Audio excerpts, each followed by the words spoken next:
You ever wonder if we can split a giant boulder? Of course, not gonna happen. Now imagine that boulder got hurt, pissed off, and ready to jump to smash your face.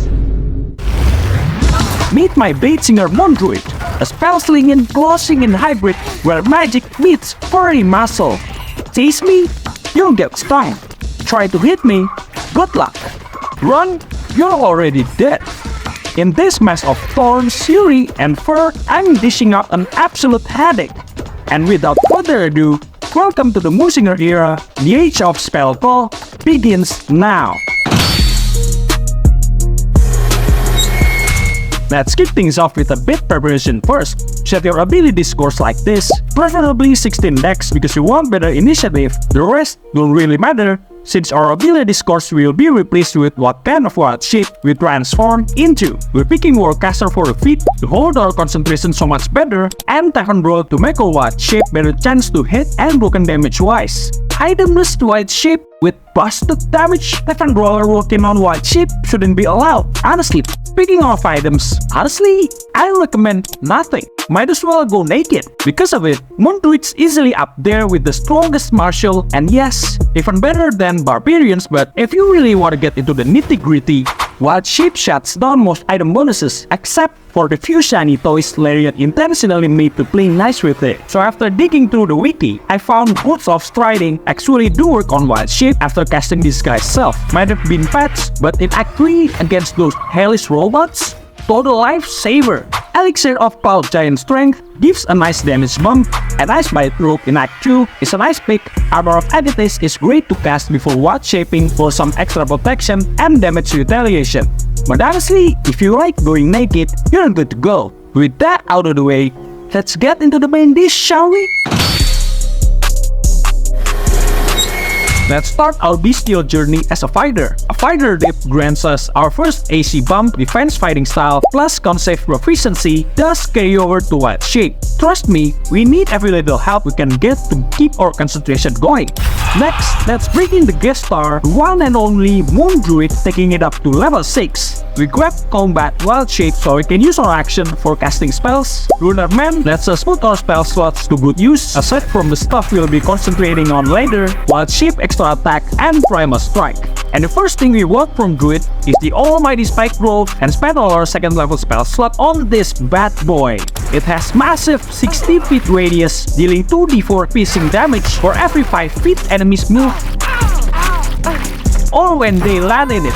Keep in mind, when they land. That's what turns our CC into a full-blown disaster, courtesy of the big, fat, angry Owlbear. Yes, our Moon Druid will be shaped, as I know most players are already aware of this fearless monstrosity, but let's quick brief on the Owlbear and how it becomes a spike-covered nightmare. Compared to the rest, this wild shape is packed with everything you could ever need in one. It's the tankiest, goes straight into rage mode from the get-go, giving physical damage resistance, perfect for standing in your own spike growth while your enemies get shredded just trying to reach you. This thing's loaded with crowd control that turns spike growth into a minefield of pain.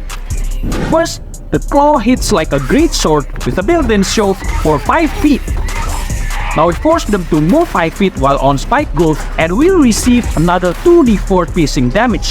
Turning the terrain into meat grinder? That's nasty. Second, Rupture, a fireball-sized shockwave that slams everything in range for 2d8 damage, then launches them 10 feet away. Guess where? Right back into the spike growth. Brutal! Next, Crushing Flight, launch your angry boulder up to 70 feet, slam for 2d8 bludgeoning damage, and possibly knock them prone. And when they're lying flat in the field of spike growth, good luck escaping that mess. They have earned the right to run screaming when they see us, because last but not least, we've got the Unreached feature, a 13-foot AoE fear bomb that sends enemy panicking. They'll try to run, but every step means another 2d4 from spike growth. At this point, you're not just controlling the battlefield, you're the mayhem punishing them in this ring of thorns. Hey Larian, what happened to game balance? This might be the most unfair thing in the game. Wanna know how to make your Owlbear go absolutely wild? Then we wrap it up by taking Bladesinger subclass up to level 5. We grab Long Strider and that gives us a solid 3 blade songs a day, just enough to keep this beast fast, tanky, and keep the chaos rolling until your next long rest. It's clearly written, as long as you're not wearing armor, you got plus 3 AC and plus 10 movement speed. Like I said, a fast-moving, hard-hitting, furry-wrecking ball built to shred everything in its path. But wait, Owlbears are armed, right? Will this even work? Yes, it totally does. Beautiful! Maybe it is a bug, maybe not, but just like in the 85V, it works and we're absolutely running with it. And here's the broken part. It sits at 18 AC. Still not good enough? We pop haste, burn a 3rd level spell slot, and now we're chilling at 20 AC. Hey, check this out. I'm about to commit a war crime.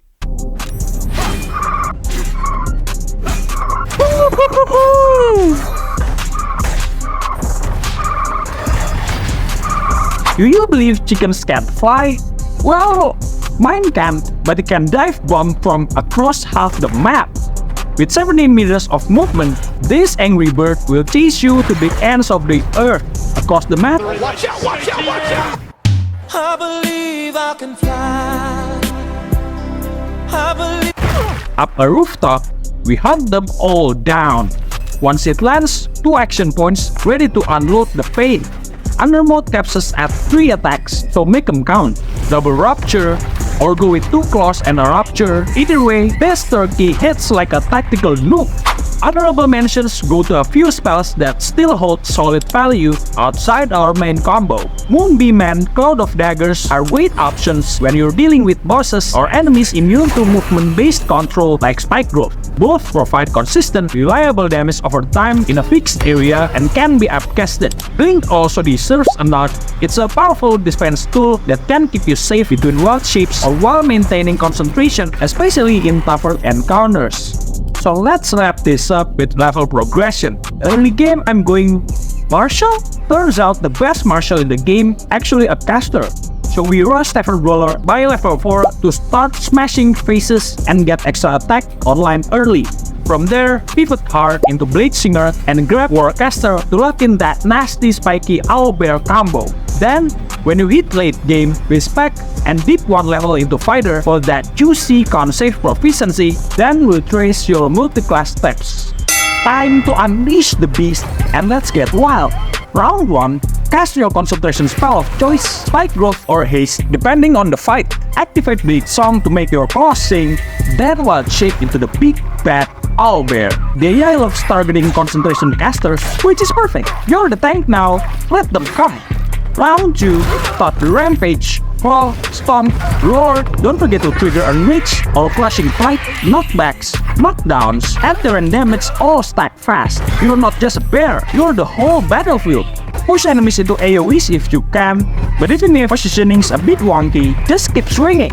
Congrats, you've officially weaponized nature's angriest fireball. And there you have it! The Moonsinger, a majestic disaster wrapped in fur and fury, tearing its way through Baldur's Gate 3. Who needs armor when you've got raw AC, or spellcasting when you wore the spell effect, or party balance when you're the tank and damage the whole party itself.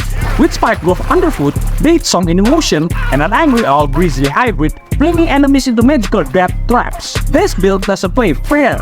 Blade Song was made to push unarmored AC and boost con saves. The bonus movement speed is a sweet extra, always handy, but when your multi-class thrives on mobility, it turns from nice to have into downright busted.